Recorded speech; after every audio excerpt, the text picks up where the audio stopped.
ಕಲಬುರಗಿಯಲ್ಲಿ ಆರಾಧ್ಯ ದೈವ ಶ್ರೀ ಶರಣಬಸವೇಶ್ವರರ ಜಾತ್ರಾ ಮಹೋತ್ಸವವು ಮಾರ್ಚ್ 8ರಂದು ಜರುಗುವುದು ಎಂದು ಶರಣಬಸವೇಶ್ವರರ ಸಂಸ್ಥಾನದ 9ನೇ ಪೀಠಾಧಿಪತಿ ಪೂಜ್ಯ ದೊಡ್ಡಪ್ಪ ಅಪ್ಪ ಹೇಳಿದ್ದಾರೆ.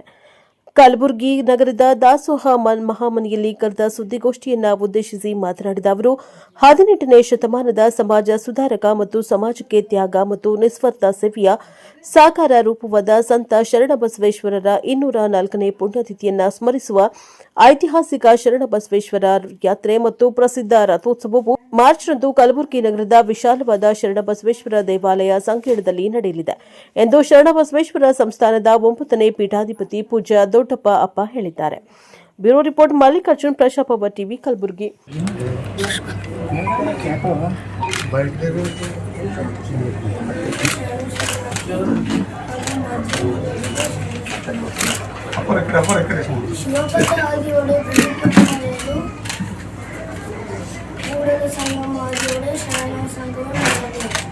ಕಲಬುರಗಿ ಆರಾಧ್ಯ ದೇವರ ಗಮವಾದ ಶ್ರೀ ಶರಣಬಸವೇಶ್ವರರಿಗೆ ನಮಸ್ಕರಿಸಿ, ಎಲ್ಲ ಪೀಠಾಧಿಪತಿಗಳಿಗೆ ನಮಸ್ಕರಿಸಿ, ಅಪ್ಪಾಜಿ ಹಾಗೂ ಅವ್ವಾಜಿಗಳಿಗೆ ನಮಸ್ಕರಿಸಿ, ಗುರುಹಿರಿಯರಿಗೆ, ಸಕಲ ಭಕ್ತಾದಿಗಳಿಗೆ ಶರಣಾರ್ಥಿ.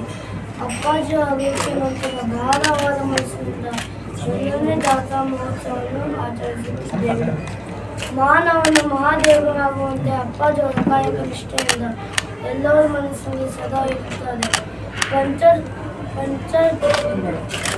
ಪಂಚಾಚಾರಗಳನ್ನು ಲಿಂಗಾಚಾರ, ಸದಾಚಾರ, ಶಿವಾಚಾರ, ಗಣಾಚಾರ, ನಿತ್ಯಾಚಾರ ಇವೇ ಪಂಚದಾಸೋಹಗಳಲ್ಲ.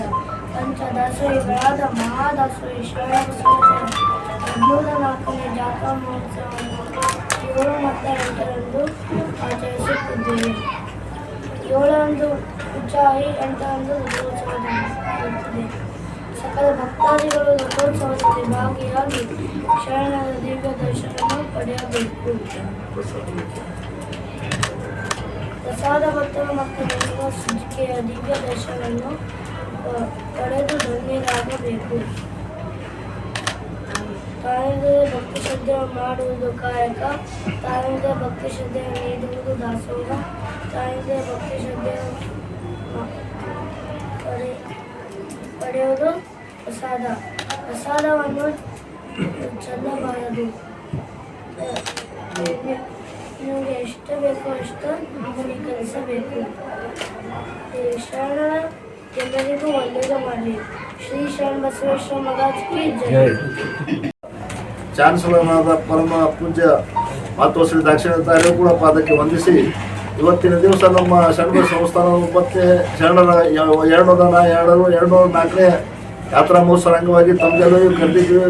ಎಲ್ಲ ನಮ್ಮ ಪತ್ರಿಕಾ ಮಾಧ್ಯಮ ಮಿತ್ರರಿಗೆ, ಎಲೆಕ್ಟ್ರಾನಿಕ್ ಮೀಡಿಯಾರಿಗೆ ಎಲ್ಲರಿಗೂ ಕೂಡ ನಮ್ಮ ಸಂಸ್ಥೆಯ ಪರವಾಗಿ, ಸಂಘದ ಪರವಾಗಿ ಹೃದಯ ತುಂಬ ಸ್ವಾಗತವನ್ನು ಕೋರುತ್ತೇವೆ. ಈ ವರ್ಷ ನಮ್ಮ ಭಾರವಾದ ಮನಸ್ಸಿನಿಂದ, ಯಾಕಂದರೆ ಅಪ್ಪಾಜಿಯವರು ಇಲ್ಲಾರ್ದು ನಮ್ಮ ಮೊದಲೇದು ಜಾತ್ರಾ ಮಹೋತ್ಸವ. ಅದಕ್ಕೋಸ್ಕರ ನಾವು ಅಪ್ಪಾಜಿಯವ್ರದ್ದು ಒಂದು ಸುಮಾರು 30 ಅಡಿ ಕಟೌಟನ್ನು ಹಾಕಿಸಿ ಅಪ್ಪಾಜಿಯವ್ರದ್ದು ಈ ಸಹ ಯಾತ್ರಾ ಮಹೋತ್ಸವ ಪ್ರಾರಂಭ ಮಾಡ್ತೇವೆ. ಮತ್ತು ಅಪ್ಪಾಜಿಯವರ ಕನಸಿನ ಅವರ ಮಾಡಿದಂಥ ಅಂದರೆ ಗೋಪುರ ಎಲ್ಲ ಸಮಾಜಿಗಳ ಅಂದರೆ ಎಲ್ಲ ಪೂಜ್ಯರ ಲಿಂಗೈಕ್ಯ ಎಲ್ಲ ಸಮಾಜಗಳ ಮೇಲೆ ಗದ್ದಿಗೆ ಮೇಲೆ ಒಂದು ಗೋಪುರ ಆಗ್ಬೇಕಂತ ಅಪ್ಪಾಜಿಯವರು ಅವರೇನು ಎಲ್ಲ ರೆಡಿ ಮಾಡಿಟ್ಟು ಹೋಗಿದ್ರು.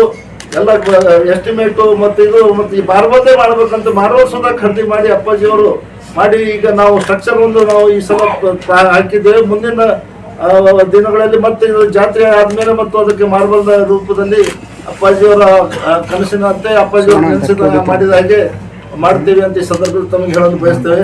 ಮತ್ತು ಈ ಸಲ ಪ್ರಸಾದವನ್ನು ನಮ್ಮ ಕಿಚನ್ ಪ್ರಸಾದವನ್ನು ಬಹಳ ಹೈಜೆನಿಕ್ ಆಗಿ ಮಾತೋಶ್ರೀ ಅವರು ಒಳ್ಳೆ ರೀತಿಯಿಂದ ಮಾಡಬೇಕಂತ ಹೇಳಿ ಅವರು ಮಾಡಿದ್ದಾರೆ. ಕೆಳಗಡೆ ಸುಮಾರು 7 ಒಳ್ಳೆ ಅಂದ್ರೆ 7-8 ಕುಕ್ಕರ್ಗಳು, ಅದಕ್ಕೆ ನಾವು ಸ್ಟೀಮರ್ ಏನಿದೆ ಅದು ನಾವು ಎಲೆಕ್ಟ್ರಿಕ್ ಆಗಲಿ ಮತ್ತು ಗ್ಯಾಸಿಂದ ಆಗಲಿ ಅದು ಹೊಸದಾಗಿ ಮಾಡುತ್ತಾ ಇದ್ದೇವೆ. ಸುಮಾರು ಒಂದು 6,000 ಜನರಿಗೆ ಒಂದೇ ತಾಸಿನಲ್ಲಿ ಎಲ್ಲ ಸುಸಜ್ಜಿತವಾಗಿ ಹೈಜೆನಿಕ್ ಆಗಿ ಮಾಡಬೇಕಂತ ಪ್ರಸಾದ ವ್ಯವಸ್ಥೆಯನ್ನು ಈ ಸಲ ಪ್ರಾರಂಭ ಮಾಡಲಿದ್ದಾರೆ. ಇವತ್ತಿನ ದಿವಸ ನಮ್ಮ ಸುತ್ತೂರು ಪೂಜ್ಯರಿಂದ ಪೂಜ್ಯ ಕಾಂಗ್ರೆಸ್ ಉದ್ಘಾಟನೆ ಕೂಡ ಇವತ್ತು ಮುಂಜಾನೆ ಬೆಳಿಗ್ಗೆ ಮಾಡಲಾಗಿದೆ.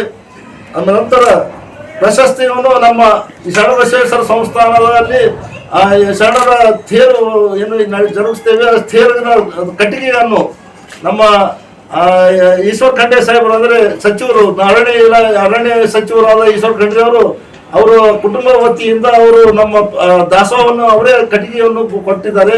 ಅದಕ್ಕೋಸ್ಕರ ನಮ್ಮ ಮಾತೋಶ್ರೀ ಅವರಿಗೆ ದಾಸೋಹ ಜ್ಞಾನ ರತ್ನ ಅಂತೇಳಿ ನಮ್ಮ ಈಶ್ವರ್ ಖಂಡ್ರೆ ಅವರಿಗೆ ಈ ಸಲ ಪ್ರಶಸ್ತಿ ಕೊಡಬೇಕಂತ ಠರಾವ್ ಮಾಡಿದ್ದಾರೆ.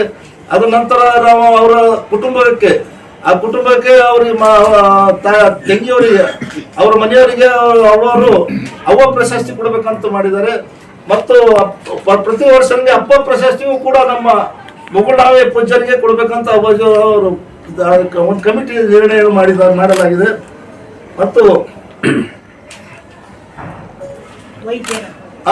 ವೈದ್ಯರ ಪ್ರಶಸ್ತಿ ಕೂಡ ಅಪ್ಪಾಜಿಯವರು ಈ ಸಲ ವೈದ್ಯ ಪ್ರಶಸ್ತಿ ಒಂದು ಸುಮಾರು 7-8 ಕುಟುಂಬರಿಗೆ ಮಾಡ್ಬೇಕಂತ ಹೇಳಿದಾರೆ. ಸವಿಸ್ತಾರವಾಗಿ ಅದು ತಮ್ಮಲ್ಲಿ ಯಾರ್ಯಾರಿಗೆ ಅಂತ ಡಿಟೇಲ್ ಆಗಿ ಕಳಿಸ್ತೇನೆ ತಮಗೆ. ಅದಕ್ಕೂ ಮತ್ತೊಮ್ಮೆ ನಿಮ್ಗೆಲ್ಲರಿಗೂ ಸ್ವಾಗತವನ್ನು ಕೋರಿ ಇವತ್ತಿನ ನಮ್ಮ ವೀರಶೈವ ಮಹಾಘಟಕದ ಅಧ್ಯಕ್ಷರಿದ್ದಾರೆ, ನಮ್ಮ ವೈಸ್ ಚಾನ್ಸಲರ್ ಶರಣ ಮೋದಿ ಇದ್ದಾರೆ, ನಮ್ಮ ವೈಸ್ ಚಾನ್ಸಲರ್ ಆದ ಶರಣಬಸವ ವಿಶ್ವವಿದ್ಯಾಲಯ ವೈಸ್ ಚಾನ್ಸಲರ್ ಬಿಡಿಯೋರ್ ಇದ್ದಾರೆ, ನಮ್ಮ ನೀಲಾಂಬಿಕಾ ಪೊಲೀಸ್ ಮಾರ್ಟಿಲ್ ಮೇಡಮ್ ಇದ್ದಾರೆ, ಮತ್ತು ನಮ್ಮ ಇದೆಲ್ಲ ನಮ್ಮ ಪತ್ರಕರ್ತರು ಎಲ್ಲರಿಗೂ ಒಂದುಗೂಡಿಸಿ ನಮ್ದು ಇದ್ದೇ ಶಿವಾನಂದ ಸೌರ ಇದ್ದಾರೆ. ಮತ್ತು ಎಲ್ಲರಿಗೂ ನಿಮ್ಗೆಲ್ಲರಿಗೂ ಮತ್ತೊಮ್ಮೆ ನಮ್ಮ ಸಂಸ್ಥೆ ಪರವಾಗಿ ಸ್ವಾಗತವನ್ನು ಕೋರಿ ಮುಂದಿನ ಮಾತೋಶ್ರೀ ಅವರು ನಡೆಸಿಕೊಳ್ಳಲಿದ್ದಾರೆ. ಮಹಾದಾಸೋಹಿ ಶರಣಬಸವೇಶ್ವರನ್ನು ವಂದಿಸಿ ತ್ರಿಕಾಲ ಪೂಜ್ಯರಾದ ಲಿಂಗೈಕ್ಯ ಪೂಜ್ಯ ದೊಡ್ಡಪ್ಪ ಅವರಿಗೂ ವಂದಿಸಿ ಮತ್ತು ನನ್ನ ಯಜಮಾನರಾದ ಪೂಜ್ಯರಾದ ಡಾಕ್ಟರ್ ಶರಣಬಸಪ್ಪ ಅವರಿಗೂ ವಿದ್ಯಾಭಂಡಾರದ ಶರಣಬಸಪ್ಪ ಅವರಿಗೂ ವಂದಿಸಿ 9ನೇ ಪೀಠಾಧಿಪತಿಯರಾದ ಪೂಜ್ಯ ದೊಡ್ಡಪ್ಪ ಅಪ್ಪಾಜಿಯವರೇ, ಶರಣಬಸವೇಶ್ವರ ಸಂಘದ ಸೆಕ್ರೆಟರಿಯಾದ ಶ್ರೀ ಬಸಣ್ಣನವರೇ, ಎಲ್ಲ ಮಾಧ್ಯಮ ಮತ್ತು ಮೀಡಿಯಾ ನನ್ನ ಮತ್ತು ಅಧ್ಯಕ್ಷರಾದ ಶ್ರೀ ಯಡ್ರಾಮಿ ಅಣ್ಣವರೇ, ಶರಣಬಸವೇಶ್ವರ ವಿಶ್ವವಿದ್ಯಾಲಯದ ವಿ.ಸಿ ಆದ ಬಿಡುವೆ ಸರ್ ಅವರೇ, ಮತ್ತು ಶ್ರೀಮತಿ ನೀಲಾಂಬಿಕಾ ಶೇರಿಕಾರ್ ಮೇಡಮ್ ಅವರೇ, ಸೋದರ ಶ್ರೀ ಶರಣಕುಮಾರ್ ಮೋದಿ ಅಣ್ಣನವರೇ, ಡಾಕ್ಟರ್ ಯಲ್ಲಪ್ರಭು ದೇಶಮುಖರವರೇ, ಮತ್ತು ಶ್ರೀ ಶಿವಾನಂದ ಸರ್ ಅವರೇ, ಮತ್ತು ಎಲ್ಲರಿಗೂ ವಿಶೇಷವಾಗಿ ತಮ್ಮೆಲ್ಲರಿಗೂ ಬಂದು ನಮಗೆ ಸಹಕರಿಸಲಿಕ್ಕೆ ತಮಗೆಲ್ಲರಿಗೂ ಮತ್ತೊಮ್ಮೆ ಶರಣಾರ್ಥಿಗಳನ್ನು ಸಲ್ಲಿಸುತ್ತೇನೆ. ಪೂಜ್ಯ ಡಾಕ್ಟರ್ ಶರಣಬಸಪ್ಪ ಅಪ್ಪ ಅವರ ಘನ ಆಶೀರ್ವಾದದಿಂದ ಮತ್ತು ಪೂಜ್ಯ ದೊಡ್ಡಪ್ಪ ಎಸಪ್ಪ ಅವರ ದಿವ್ಯ ಸಾನ್ನಿಧ್ಯದಲ್ಲಿ ಈ ವರ್ಷದ ರಥೋತ್ಸವ ಕಾರ್ಯಕ್ರಮ ಬಹಳ ಭಕ್ತಿ ಮತ್ತು ಗೌರವದಿಂದ ಮಾಡಲಾಗುತ್ತದೆ. ಎಲ್ಲ ಕೈಗೊಂಡ ಕಾರ್ಯಕ್ರಮಗಳನ್ನು ಈಗಾಗಲೇ ಎಲ್ಲ ವಿಸ್ತರಿಸಿದರು, ಅದ್ರ ಬಗ್ಗೆ ಶಾರ್ಟಾಗಿ ನಾನು ಹೇಳ್ತೇನೆ. ಉಚ್ಚಾಯಿ ಮತ್ತು ರಥೋತ್ಸವ ಕಾರ್ಯಕ್ರಮಕ್ಕೆ ಪೂಜ್ಯ ದೊಡ್ಡಪ್ಪ ಅಪ್ಪ ಅವರು ಚಾಲನೆ ಕೊಡುವರು. ರಥೋತ್ಸವ ದಿನ ಪ್ರಸಾದ ಬಟ್ಟಲು, ಲಿಂಗ ಸಜ್ಜಿಕೆ ದರ್ಶನ ಭಕ್ತ ಸಂಕುಲಕ್ಕೆ ಅವರೇ ತೋರಿಸುವರು. ಚಿರಂಜೀವಿ ಪೂಜ್ಯ 9ನೇ ಪೀಠಾಧಿಪತಿ ಪೂಜ್ಯ ಮಹಾದಾಸೋಹಿ ಶರಣಬಸವೇಶ್ವರ 104ನೇ ಯಾತ್ರಾ ಶ್ರೀ ಈಶ್ವರ್ ಖಂಡ್ರೆ ಅಣ್ಣನವರು ಮತ್ತು ದೇವಸ್ಥಾನ ಆವರಣದಲ್ಲಿ ಎಲ್ಲ ಪೀಠಾಧಿಪತಿಗಳ ಮಹಾಸಮಾಧಿಗಳ ಮೇಲೆ ಗೋಪುರ ನಿರ್ಮಾಣ ಮಾಡುವ ಕಾರ್ಯ ಕೈಗೊಳ್ಳಲಾಗಿದೆ. ಅದು ಪೂಜ್ಯ ಅಪ್ಪ ಅವರ ಸಂಕಲ್ಪವಾಗಿತ್ತು. ಪ್ರತಿ ವರ್ಷದಂತೆ ಈ ವರ್ಷವೂ ಸಹ ದಾಸೋಹ ಜ್ಞಾನರಥ ಪ್ರಶಸ್ತಿ ಶ್ರೀ ಈಶ್ವರ್ ಖಂಡ್ರೆ ಅಣ್ಣನವರಿಗೆ ಮತ್ತು ಅವರ ಮನೆಯವರಾದ ಅಕ್ಕವರಿಗೆ ಅವ್ವ ಪ್ರಶಸ್ತಿಯನ್ನು ಕೊಡಲಾಗುತ್ತಿದೆ ಮತ್ತು ಅಪ್ಪ ಪ್ರಶಸ್ತಿ ಮುಗುಳ್ನಾಗೆ ಪೂಜಾರಿಗೆ ಕೊಡಲಾಗುತ್ತಿದೆ ಮತ್ತು ಶರಣ ಸೇವಾ ವೈದ್ಯ ರತ್ನ ಪ್ರಶಸ್ತಿ ಕಲಬುರಗಿಯ ವೈದ್ಯರಿಗೆ ಕೊಡಲಾಗುತ್ತಿದೆ.